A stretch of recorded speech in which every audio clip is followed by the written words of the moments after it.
Do you know what color a cockroach is? If you said brown, then you're wrong. It's Viz and some Mex, and it has slight hints of Photis as well. That's not gibberish. Those are colors you can't see. But I can. I am the first documented human being with pentrachromatic vision. That means I have 5 different types of cone cells in my eyes. Almost every human being is a trichromat. That means there are 3 types of cone cells in their eyes.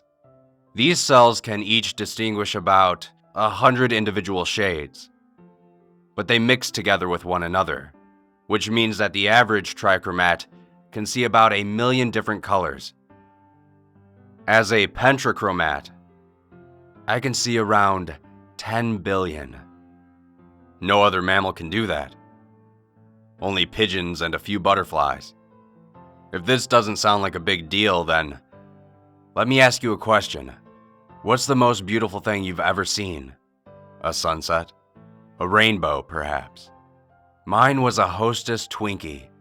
I was in a 7-Eleven, and I saw a bunch of them sitting in a box on one of the shelves. Whatever chemicals they put in those things, each have their own colors.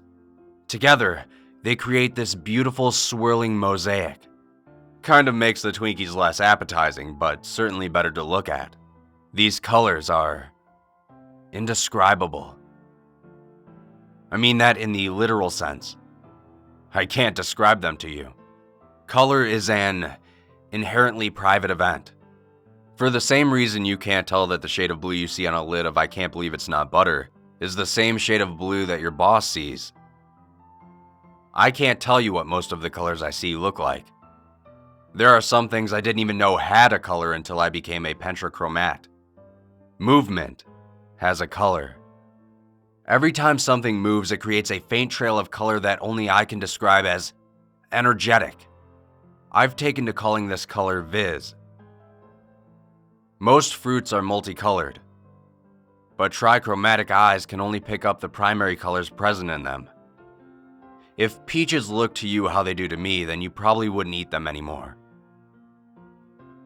I wasn't born a pentrachromat. I was born with boring old trichromatic vision just like you.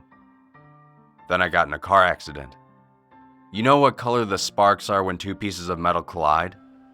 I call it ink.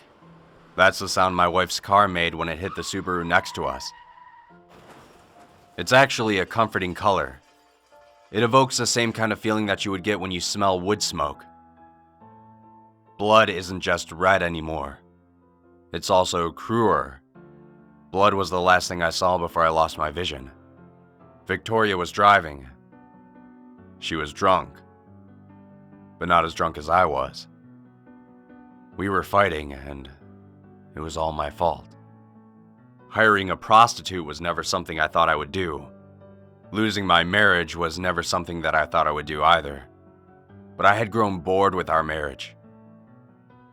I wanted something new, something fresh. I didn't know that wanting something new would mean she would let go of the wheel. As the car swerved onto the shoulder, I tried to pull the steering wheel back.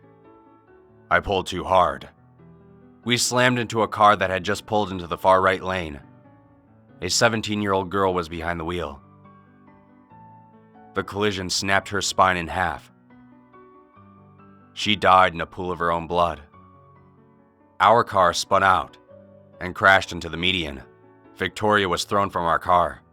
My seatbelt pinned me to the seat. The windshield exploded into 1 million pieces.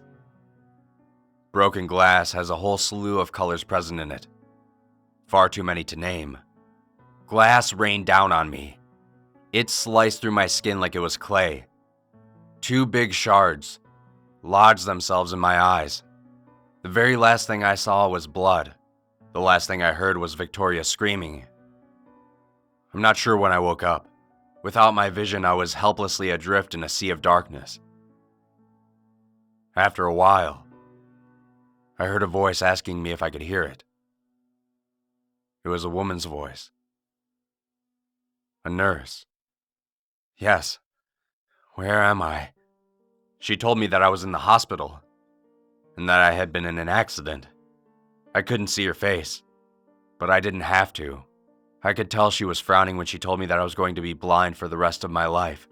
As it turns out, you don't need eyes to cry your eyes out. That's all I did for the first few days. No doctor could help me. After a week of living in my own personal darkness, someone up above took pity on me. They called in a specialist. He was working on an experimental procedure. How much? No money. I'll do the procedure for free. He had a slimy southern accent. What's the catch? Mr. Southern Gentleman was from a testing facility in Gilliman County, Colorado, that was working on biomechanical enhancements. They needed somebody whose eyeballs had been destroyed, but somehow still had functioning optic nerves. Someone who still had full brain function and could describe what they saw. Someone desperate enough that they wouldn't mind being a human guinea pig. That someone was me. The surgery took hours. They had warned me beforehand that my experimental eyes would be far more powerful than my original eyes. They didn't warn me that my pentrachromatic eyes would see things that mankind wasn't meant to see. After the procedure, the first thing that struck me was my fingernails. They were colorful in a way I had never seen before. I asked the nurse if she had painted them. She hadn't. Her fingernails were also colorful. As it turns out, fingernails aren't colorless. They're a color I call photos. It's probably for the best you can't see it. It's not actually a pretty color. Growing used to being able to see again meant growing used to all the new colors. Everything looks different than it did before. People's faces are so complexly colored that it's easier to identify someone by the random patches of color on them than by the actual shape of their face. It's comical that there's so much fighting about skin color in the world because when you can see 10 billion colors, the slight chromatic differences between black and white don't really make a difference anymore. Sometimes I think my new vision is a positive thing, but then I'm reminded of when I first laid my new eyes on my wife. I'm reminded of things no man should have to see. The first time I saw her was 2 months after the accident. Victoria had been more heavily injured than I. When she was thrown from the car, it shattered the bones in both of her arms and legs. The bone fragments tore up her musculature pretty bad. It took 12 hours of surgery to save her life. They had to amputate everything. Her skin was so burned by the asphalt that it took 4 skin grafts to restore her face. They never did quite get it right. I thought I was prepared for Victoria to be a quadriplegic. Doctors explained her condition ahead of time and warned me that it would be gruesome. They warned me that her limbs would be nothing more than stubs. But they couldn't see what I could see. They couldn't have warned me that there would still be something where her limbs once had been. 4 ghostly blobs extended from her bandaged arms and legs. They had the shape of her missing appendages, but they were contorted and bent at weird angles. When she moved the stubs, the blobs followed as if they were the original limbs, albeit broken. They were a color that I have come to call anima. I dread seeing the color anima. It appears in very consistent circumstances. Most amputees have anima limbs sprouting from their stubs. The air around graveyards and crematoriums is tinted anima. Occasionally, the meat you get at a grocery store has an anima aura emanating from it, but only if it's really fresh. For a while, I thought that anima was the color of death. Last week, I learned what it really is. Victoria passed away last Monday. It's been almost a year since the accident. I guess it was her time. My wonderful Victoria fought as long as she could, but eventually her body gave up. She died in our bed while I was in the shower. I was heartbroken when I found her. Only when she was gone did I realize how much I took her presence for granted. I called 911 and laid down next to her while I waited for the ambulance to arrive. Her last days had been hard for the both of us. Even with heavy medication, Victoria experienced constant phantom pain in her missing limbs. On the night she was able to sleep through the pain, she usually had vivid dreams about the accident.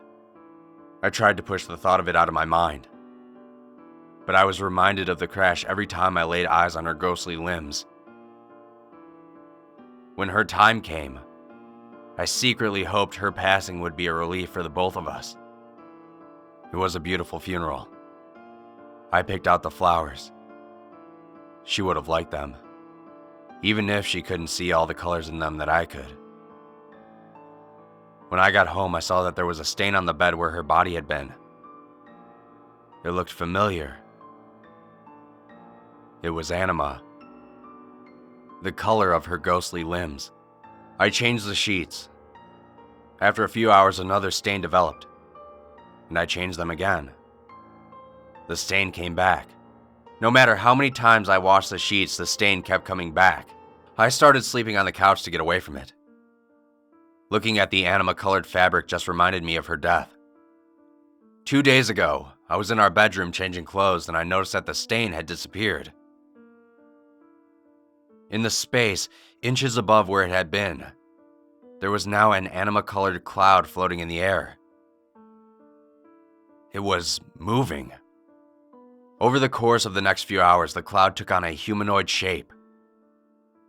The shape of my Victoria. Last night, the anima cloud got out of bed. Its movement painstakingly slow, but somehow very human-like. This morning it was standing in the kitchen when I made breakfast.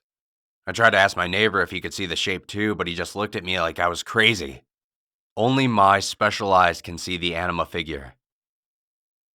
It doesn't have a face or anything, but I can still tell it's staring at me. It follows me everywhere. It sits in the passenger seat when I drive my car. Stands next to me at the bank. Watches me while I shower. It's right behind me even as we speak. A dark, indescribably colored visage of my dead wife. Staring at me. Watching me with eyes that aren't there. I've tried to outrun it, but it always catches up with me. It won't leave me alone. The anima figure won't stop following me. Anima isn't the color of death. The thing following me can't be dead because it always knows where I am. It moves just like Victoria used to move. It's her. I know that it's her.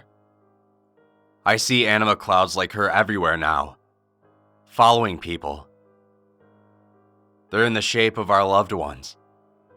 The ones who can't bear to tear themselves away from us. Most people have one. If you lost a loved one, then you probably do too. Only my eyes can see them though. Victoria, if it is really you in that cloud, then I'm sorry for everything I did wrong.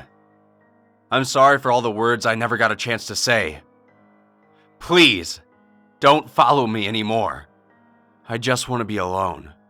I know you can hear this. Stop staring at me, Victoria. I don't think anima is the color of death. The things that follow us are alive. At least in their own way. They are the souls of the departed. Souls that are trapped. Souls that can't stop following us. Man was never meant to see anima. We were never meant to know what happens to us when we die. I see the colors you cannot, and they hide a horrible secret. There is no heaven or hell. When we die, we don't move on. We stay and watch, silently, until the end of time. Please leave me alone, Victoria. Please, for the love of God, just stop staring at me.